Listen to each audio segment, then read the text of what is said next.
Perkenalkan, saya Iin Indrawati dari kelas Alif jenjang kelas D. Di sini saya akan menerangkan mengenai tes pro remaja. Kita sama-sama belajar, ya. Di sini remaja ada masa pubertas, yaitu masa usia antara 10 sampai 19 tahun, yaitu masa transisi anak-anak menjadi dewasa yang terjadi perubahan fisik. Di antaranya remaja perempuan, ada di antaranya kita lihat di PowerPoint, bisa dibaca, ya. Kemudian remaja laki-laki juga sudah ada tanda-tandanya, bisa dibaca. Kemudian munculnya jerawat.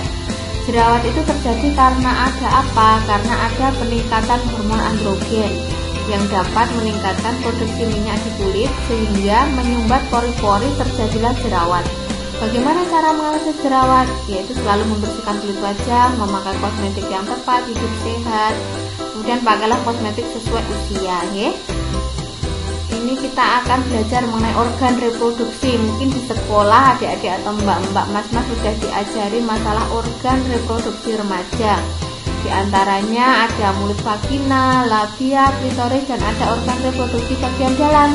Organ reproduksi laki-laki. Organ reproduksi laki-laki terdiri dari organ reproduksi bagian luar dan organ reproduksi bagian dalam. Bagaimana cara merawat organ reproduksi? Nah, kalau yang perempuan bisa memakai pakaian dalam atau celana dalam minimal ganti 2 kali sehari. Jangan memakai dibolak-balik, atau memakai CD yang berbahan yang menyerap keringat, itu sangat bagus, ya. Kemudian pakai handuk yang bersih, kering, lembab, tidak bau. Khusus untuk perempuan, kalau buang air kecil, cara ceboknya dari arah depan ke belakang. Kalau terbalik, maka kuman yang ada di anus akan masuk ke organ reproduksi sehingga menyebabkan infeksi. Boleh memakai panty liner atau pembalut tipis asal sering diganti bersama celana dalam. Pakai pembalut ketika menstruasi dan ganti paling lama setiap 4 jam sekali.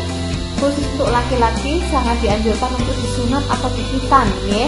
Jadi kaum muslim itu kan wajib untuk dikitan.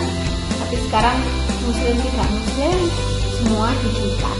Kemudian kalau habis pipis atau keluar air mani minimal dicuci atau dicebok. Kita akan belajar mengenai seks pranikah, ya. Jadi zaman sekarang dengan zaman saya dulu sudah beda. Kalau zaman dulu namanya alat reproduksi, pengenalan itu masih tabu. Tapi kalau sekarang namanya pengenalan alat reproduksi itu sudah wajib dikenalkan pada anak-anak sedini mungkin, ya. Kita belajar mengenai seks pranikah. Apa akibat dari seks pranikah? Yaitu kehamilan di usia remaja atau kehamilan tidak diinginkan, kemudian tertular penyakit atau menularkan infeksi menular seksual AIDS serta kanker serviks. Akibat dari kehamilan di usia remaja apa? Pertama, ada terjadi putus sekolah, kemudian resiko kehamilan dan perkalinannya macam-macam, ya, resikonya. Di antaranya ada anemia, keracunan kehamilan, cedera spontan, perdarahan, bayi lahir prematur, bayi lahir dengan berat badan lahir rendah, kemudian pengguguran kandungan atau aborsi yang tidak aman, menanggung dampak kejiwaan akibat rasa malu, takut, rasa berdosa, dikucilkan, dan ketidakpastian masa depan.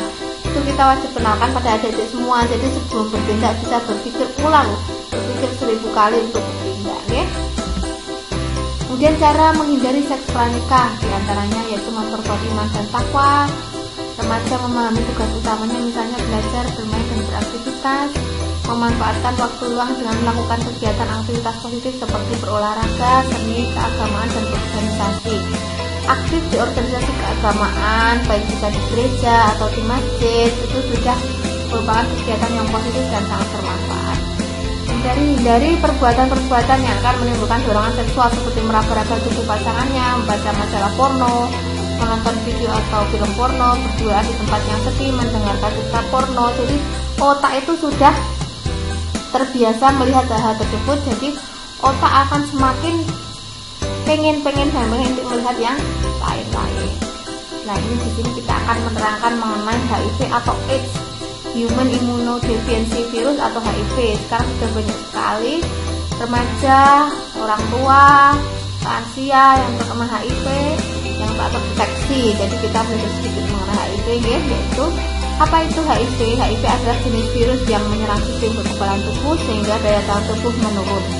Gejala yang lazim muncul apabila sistem kekebalan turun antara lain yaitu berat badan menurun secara drastis, diare lebih dari 1 bulan tanpa sebab yang jelas, bercak putih atau luka di mulut atau timbul jamur yang tak kunjung sembuh, batuk berkepanjangan dan sesak napas, sering demam lebih dari 38 derajat Celcius serta keringat dingin tanpa sebab yang jelas. Nah, ini perlu kita ketahui nggih, jadi ada mitos-mitos di masyarakat yang harus kita beritahu dan hal itu tidak benar. Misalnya penyakit HIV hanya bisa dipastikan oleh pemeriksaan laboratorium.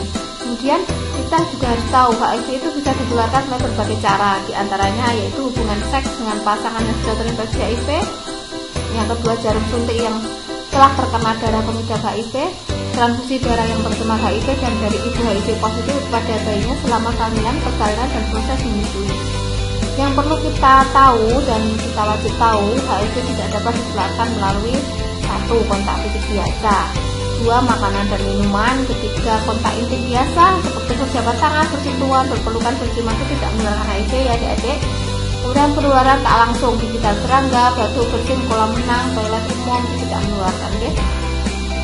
Nah, ini kita belajar mengenai kanker cervix terutama bagi perempuan, remaja perempuan, yaitu kita wajib tahu faktor resiko atau pemicu terjadinya kanker cervix antara lain apa, yaitu 1. Perempuan yang melakukan aktivitas seksual pertama kali usia dini kurang dari 20 tahun, kemudian 2. Sering berganti-ganti pasangan, ketiga perokok aktif dan atau pasif, kemudian perempuan yang sering melahirkan, 5. Infeksi menular seksual, 6. Penurunan kekebalan tubuh. Apa itu tanda-tanda kanker cervix? Tanda-tanda diantaranya yaitu 1. Keputihan berulang dan berbau, kemudian perdarahan yang tidak normal dari vagina mulai bercak-bercak sampai bergumpal-gumpal disertai bau busuk, 3. Perdarahan pasca senggama, 4. Nyeri pinggang saat buang air kecil dan buang air besar. Bagaimana cara mencegahnya? Menghindari faktor-faktor yang sudah disebutkan tadi ya. Kalau ibu-ibu yang sudah memiliki pasangan bisa screening awal dengan IVA. Itu kalau adik-adik jangan dulu ya. Kalau yang sudah memiliki pasangan bisa dengan cek IVA, yaitu pemeriksaan yang lebih sederhana dan lebih ekonomis. Ini kita pada slide yang terakhir kita belajar mengenai merokok ya. Mungkin adik-adik ada yang sudah merokok, ada yang belum. Kalau yang belum ya ini sudah terlanjur, kalau sudah alhamdulillah kalau tidak merokok ya. Kita belajar mengenai racun apa saja yang ada dalam rokok. Dalam rokok mengandung 4.000 bahan kimia. Zat-zat yang paling berbahaya diantaranya adalah nikotin, tar, dan karbon monoksida (CO). Bahan tersebut terbukti menyebabkan kanker. Nikotin dapat merusak jantung dan bisa menyebabkan perokok menjadi kecanduan. Tar dapat menyebabkan kanker dan CO dapat mengakibatkan otak, jantung, dan organ tubuh lainnya menjadi kekurangan oksigen. CO itu karbon monoksida ya adik-adik. Kemudian asap rokok juga berbahaya karena mengandung amonia, bahan yang dipakai untuk membersihkan toilet, cyanida bahan yang dipakai untuk membunuh tikus, formaldehyde bahan yang dipakai untuk mengawetkan kode mati. Jadi kita tidak merokok, tidak, tapi menghisap rokok dari orang sekitar yang merokok, maka kita juga akan terkena bahaya rokok. Kita termasuk dalam perokok pasif, itu masih berbahaya. Terima kasih. Mungkin itu saja informasi yang bisa saya sampaikan. Semoga bermanfaat bagi adik-adik semuanya. Terima kasih. Assalamualaikum warahmatullahi wabarakatuh.